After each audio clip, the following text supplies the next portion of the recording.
Sa kalsada dyan ako galing, di na to bago sa akin, kahit mata lang ang gamit, alam ko na kung tigas o tigasain, tila butika to galing, di madali na kuhanin, bago makuha kailangan muna ng reseta, mahirap basahin, alam ko kung paano kumahig, malatalisain tong tanda. Kung usapang manukan ako'y panabong, kaya paborito ni Atong.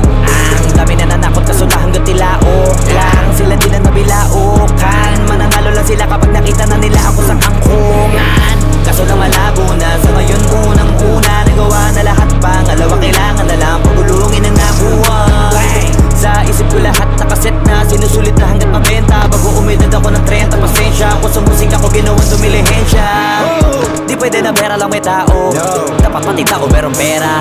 Wala kasing kwenta sa tao, pag yung tao walang kinikwenta. Kaya ginawa ko ng ginawa, yung pitaka pinataba na pinataba, para naman mapabilib yung mga